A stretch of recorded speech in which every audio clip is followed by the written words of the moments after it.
青森県の心霊スポット杉沢村に来ています。厳密には杉沢村の入り口だと言われているところで、この辺のどっかに村があるという話です。噂では村に行くと二度と帰ってこれないという話です。ではまた。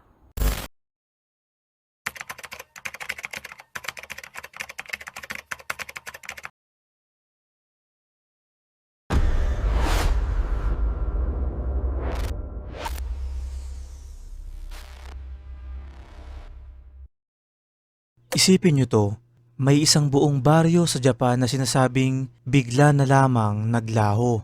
Walang pangalan sa mapa, walang opisyal na record, walang dokumentong nagpapatunay na minsan itong umiral. Ngunit sa kabila nito, daan-daang tao ang nagsasabing alam nila ang buong kwento. Isang bayan na umano'y naging eksena ng isang nakakatakot na masaker. Isang lugar na sinasabing sadyang binura ng gobyerno ng Japan upang hindi malaman ng publiko ang tunay na nangyari. At hanggang ngayon, maraming naniniwala na ang Sugisawa Village ay isa sa pinakamadilim na sikreto ng Japan. Totoo nga ba ito? O isa lamang itong napakahusay na urban legend na nakaligtas sa paglipas ng panahon? Sa videong ito, pag-uusapan natin ang misteryosong kwento ng Sugisawa Village, ang tinaguriang lugar na binura sa mapa. Kaya siguraduhin panoorin hanggang dulo dahil ang ilan sa mga detalye rito ay talagang nakakapangilabot. Mga kaibigan, ang Sugisawa Village ay sinasabing matatagpuan noon sa kabundukan ng Ayomori Prefecture sa hilagang bahagi ng Japan. Ayon sa kwento, isa itong maliit at tahimik na komunidad na napapalibutan ng makakapal na kagubatan at matataas na puno. Dahil sa liblib nitong lokasyon, kakaunti lamang ang nakakaalam tungkol dito. Ngunit isang araw, naganap umano ang isang trahedya na magpapabago sa lahat. Isang residente ng baryo ang bigla na lamang nawala sa sarili. Hindi malinaw kung ano ang dahilan, may mga nagsabing nasapian siya. May ilan namang naniniwalang nakaranas siya ng matinding psychological problem. Ano man ang dahilan, isang gabi ay kinuha umano niya ang isang palakol at pinaslang ang halos lahat ng tao dun sa baryo. Mapalalaki, babae, matanda, pati mga bata walang ligtas. Matapos ang madugong pagpatay, pinatay rin umano ng lalaki ang kanyang sarili.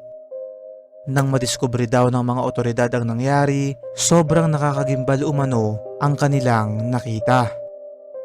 Mga bangkay na nakakalat sa buong baryo, mga bahay na tila iniwan sa pagmamadali at isang katahimikang hindi maipaliwanag.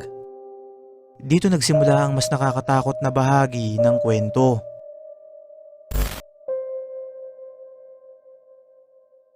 Sa halip na gawing pampublikong impormasyon ang nangyari, sinasabing may kakaibang desisyon na ginawa ang mga otoridad. Ayon sa alamat, pinili umano ng lokal na pamahalaan na itago ang insidente. Unti-unting binura ang pangalan ng baryo mula sa mga mapa, inalis ang mga record, tinanggal ang mga dokumento, at sa paglipas ng panahon, parang hindi na kailanman umiral ang Sugisawa Village. Ito ang dahilan kung bakit nakilala ito bilang The Village Erased from the Map. Ang tanong, bakit nila ito gagawin? Unang teorya, cover-up ng gobyerno. Isa sa pinakasikat na conspiracy theory ay may kinalaman sa gobyerno mismo ng Japan. Ayon sa mga naniniwala rito, ang massacre ay mas malala pa kaysa sa opisyal na bersyon. Maaaring hindi lamang isang tao ang sangkot, posible umanong may eksperimento, may kulto, o may iba pang madilim na pangyayari na hindi na dapat malaman ng publiko. Dahil dito, pinili raw ng gobyerno na ibaon ang katotohanan sa limot. Walang opisyal na ebidensya na sumusuporta rito, ngunit ito rin ang dahilan kung bakit patuloy ang iba't ibang espekulasyon. Dahil kapag mas kaunti ang impormasyon, mas maraming teorya ang nabubuo. At sa kaso ng Sugisawa Village, kakaunti talaga ang mapagkukuhanan ng impormasyon. Pangalawang teorya mga kaibigan, hindi talaga umiral ang bayan. May mga mananaliksik na naniniwalang hindi talaga totoo ang Sugisawa Village. Ayon sa ilang pagsusuri, maaaring nagsimula lamang ito bilang lokal na kwentong bayan sa Ayomori at kalaunan ay lumawak sa buong Japan sa tulong ng internet at telebisyon. Sa katunayan, maraming explorer ang nagtangkang hanapin ang eksaktong lokasyon nito, ngunit walang nakapagpakita ng matibay na ebidensya na talagang merong ganitong baryo nung mga panahong yun. Subalit para sa ilan, ang kawalan mismo ng ebidensya ang siyang ebidensya. Kung talagang binura ang lahat ng record, paano pa ito mahanap? At dito mga kaibigan, lalo pang lumalim ang misteryo.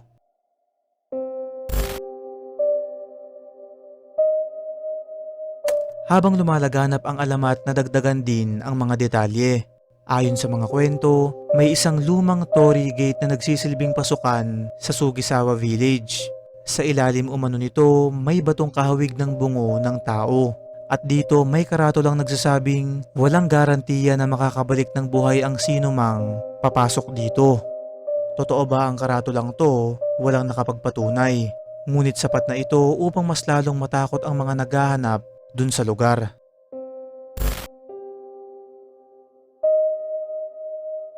Habang lumalawak ang kasikatan ng alamat noong dekada 1980 at 1990, dumami rin ang mga taong gustong patunayan kung totoo nga ba ang Sugisawa Village. Hindi lamang mga paranormal investigators ang nahumaling dito, pati mga estudyante, explorer, hikers, at maging mga television crews ay nagtangkang hanapin ang sinasabing nawawalang baryo. Sa Japan, may matagal ng kultura ng pagbisita sa mga tinatawag na haikyo o mga abandonadong lugar. Maraming tao ang naglalakbay upang makita ang mga lumang ospital, paaralan, hotel, at iba pang mga estrukturang matagal nang iniwan. Ngunit para sa marami, iba raw ang Sugisawa Village. Hindi ito simpleng abandonadong lugar, isa itong lugar na di umano'y ayaw matagpuan. Isang lugar na para bang kusang nagtatago.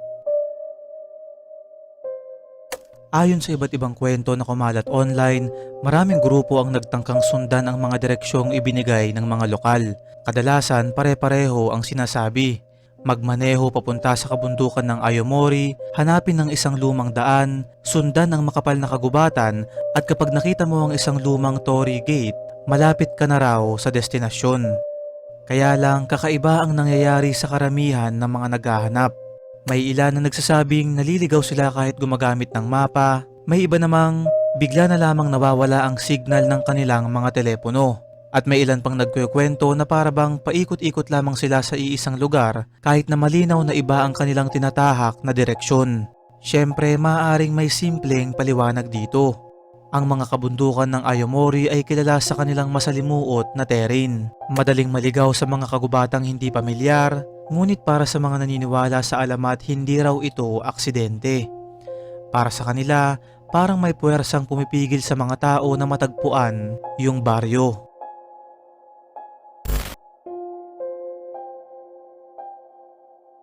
Habang sumisikat ang internet noong dekada 1990 at unang bahagi ng 2000s, nagsimulang lumabas ang iba't ibang testimonya mula sa mga taong nagsasabing nakita raw nila ang Sugisawa Village. Mahirap kumpirmahin ang mga kwentong ito, karamihan ay anonymous, walang malinaw na ebidensya, walang litrato na maituturing na matibay na patunay, ngunit ito ay nakadagdag sa misteryo.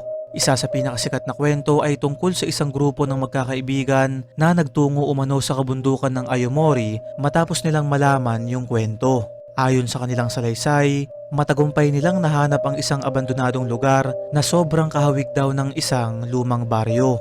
May mga sirang bahay, may mga kalat na gamit, at may mga estrukturang tila ilang dekada nang walang tao. Habang iniikot nila ang lugar, napansin umano nila na sobrang tahimik ng paligid. Walang huni ng ibon, walang tunog ng insekto, walang hangin, para bang patay ang buong kagubatan. Habang papalalim sila sa baryo, may isa sa kanila ang nakarinig umano ng mahinang boses. Nung una, inakala nilang guni-guni lamang, ngunit habang tumatagal, mas lumilinaw raw ang tunog. Isang tunog na parang may taong nag-uusap sa malayo. Nang sundan nila ang direksyon ng boses, wala naman silang nakitang sino mang tao. Sa halip, isang lumang bahay lamang ang kanilang nadatnan. At nang buksan umano nila ang pinto, wala silang nakita kundi alikabok at kadiliman. Pagkatapos ng insidenteng yun, nagpasya na lamang silang umalis. Ngunit ayon sa kwento, hindi na raw sila muling nakabalik. May isa pa umanong nakaranas ng matinding bangungot sa loob ng ilang buwan matapos ang kanilang pagbisita. Totoo ba ang kwentong to? Walang nakakaalam, ngunit patuloy itong pinag-uusapan sa Japan hanggang ngayon.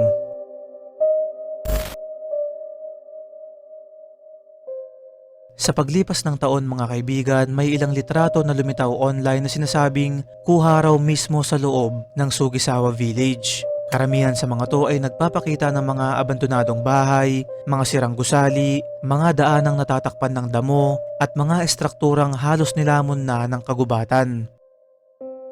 Para sa mga hindi nakakaalam, napakaraming abandonadong lugar sa Japan. Posibleng galing ang mga larawan sa ibang lokasyon, posibleng bahagi lamang sila ng ibang urban exploration sites. Gayunpaman, tuwing may bagong larawan na lumalabas, muling nabubuhay ang interes ng publiko sa kwentong to. At ang bawat litrato ay nagiging gasolina para sa mas marami pang mga teorya.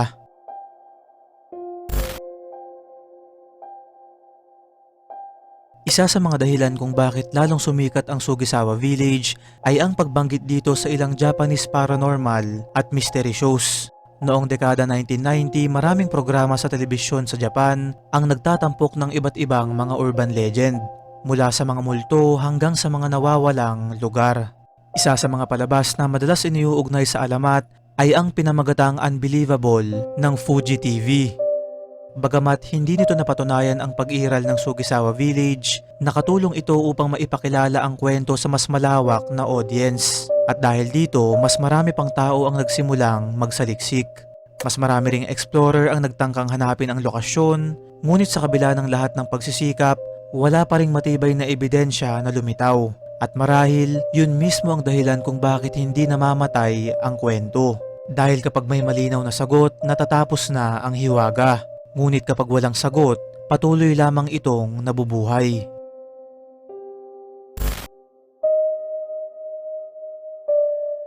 May ilang psychologists at folklore researchers na may iba namang paliwanag.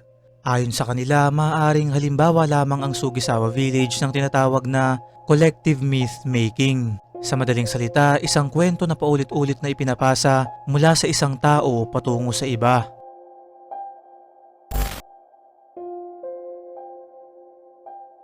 Isa sa mga pinakamahiwagang aspeto ng Sugisawa Village ay ang dami ng mga kakaibang pagkakataon na iniuugnay dito.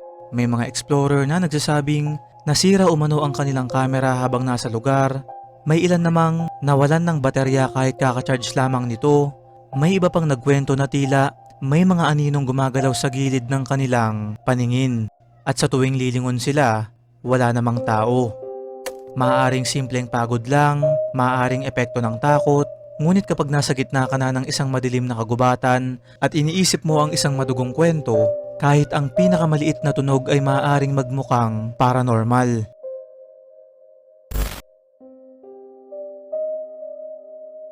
Sa lahat ng mga teoryang umiikot tungkol sa Sugisawa Village, walang mas sikat kaysa sa paniniwalang may malaking cover-up na naganap.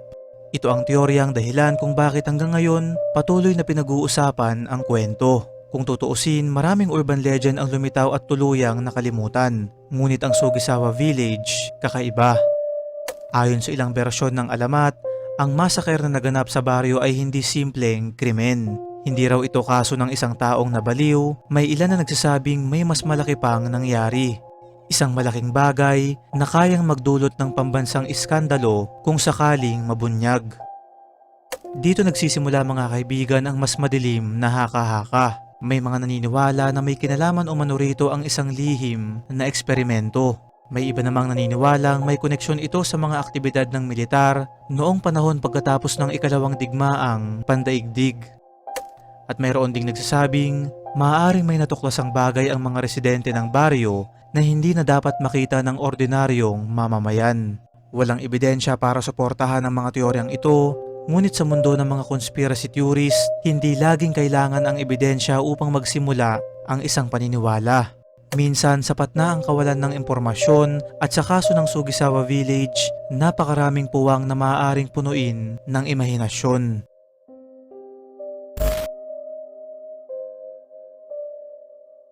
Isa sa mga pinakakagiliw-giliw na bahagi ng kwento ay nagmumula umano sa mga mismong matatandang residente ng Ayomori.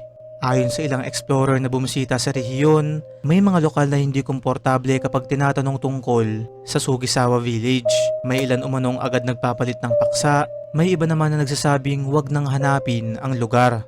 At mayroon pang mga kwento na may matatandang residente raw na nagsasabing may mga bagay na mas mabuting manatiling nakabaon sa nakaraan. Natural lamang na maaaring gawa-gawa ang mga kwentong ito, sa katunayan maraming urban legends ang gumagamit ng ganitong klaseng elemento. Ang ideya ng isang matandang may alam ngunit ayaw magsalita ay isang klasikong bahagi ng horror storytelling.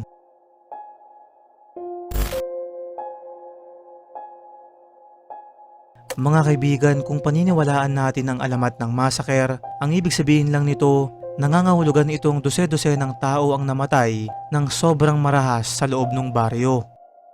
Sa maraming kultura kabilang na ang Japan, pinaniniwalaang ang mga taong namatay sa matinding takot, galit o puot ay maaaring hindi agad matahimik. Sa Japanese folklore, may konsepto ng mga tinatawag na onryo, mga espiritong puno ng galit at paghihiganti. Ayon sa paniniwalang to, maaaring manatili ang kanilang presensya sa mismong lugar kung saan sila namatay. Dahil dito, may ilang paranormal researchers na naniniwalang kung sakaling ang totoo ang Sugisawa Village, posibleng may mga espiritu pang naiwan dun.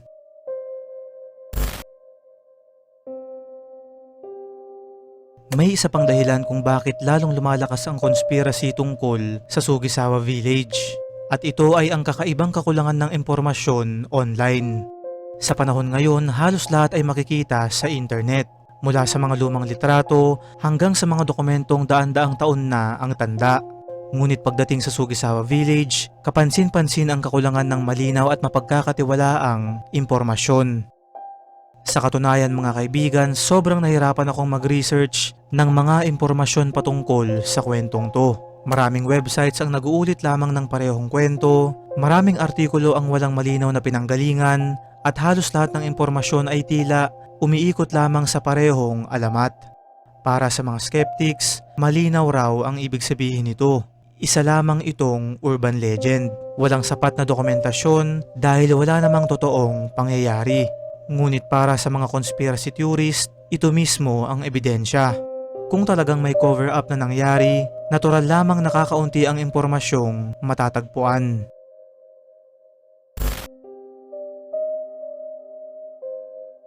May isang bersyon ng alamat na naging popular noong unang bahagi ng internet era sa Japan. Ayon sa kwentong to, may grupo ng kabataan na nagtungo sa di umano'y lokasyon ng Sugisawa Village, dala-dala ang isang video camera. Kanilang layunin, idokumento ang buo nilang paglalakbay. Sa simula, normal lamang ang lahat. Makikita sa footage ang kagubatan, mga lumang daan, at ang kanilang mga biruan habang naglalakad. Ngunit habang papalalim sila sa kagubatan, nagbabago umano ang tono ng video. Unti-unting nawawala ang kanilang kasiyahan, mas nagiging tahimik sila, mas nagiging kabado, at sa isang punto, may isa sa kanila ang nagsasabing may nakikita siyang tao sa malayo. Ngunit nang ituon nila ang kamera sa direksyong yun, wala namang malinaw na nakita. Pagkatapos nun, nagsimula raw makarinig ang grupo ng mga kakaibang mga tunog. Parang mga bulong, parang mga yabag, at minsan ay tila mga sigaw mula sa kailaliman ng kagubatan. Ayon sa internet forums, natagpuan lamang umano ang kamera. Kaya lang hindi na muling natagpuan ang mga taong nagmamay-ari nito.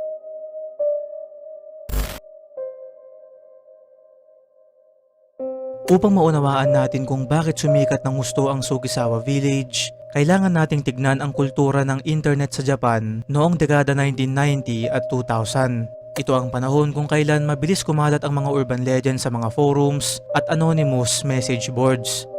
Isa sa mga pinakasikat na website noon ay ang 2channel, kung saan dito nagbabahagi ang mga tao ng iba't ibang kwento tungkol sa paranormal, misteryo, hiwaga at mga kakaibang karanasan. At dahil anonymous ang karamihan ng mga post, mahirap malaman kung alin ang totoo at alin ang gawa-gawa lamang. Kaya lang ito rin ang dahilan kung bakit naging napakasikat ng mga kwento. Mas malaya ang mga tao na makapagdagdag ng detalye, mag-imbento ng bagong bersyon, at magpalawak ng mga alamat. Maraming eksperto ang naniniwalang ang Sugisawa Village ay lumago dahil sa ganitong mga forums.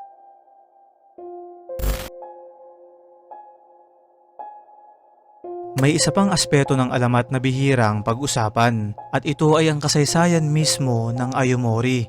Ang rehiyong to ay may mayamang tradisyon ng folklore at sa loob ng maraming siglo, maraming kwento tungkol sa mga espiritu, nilalang at mga lugar na iniiwasan ng mga tao ang naipasa-pasa mula sa isang henerasyon patungo sa susunod.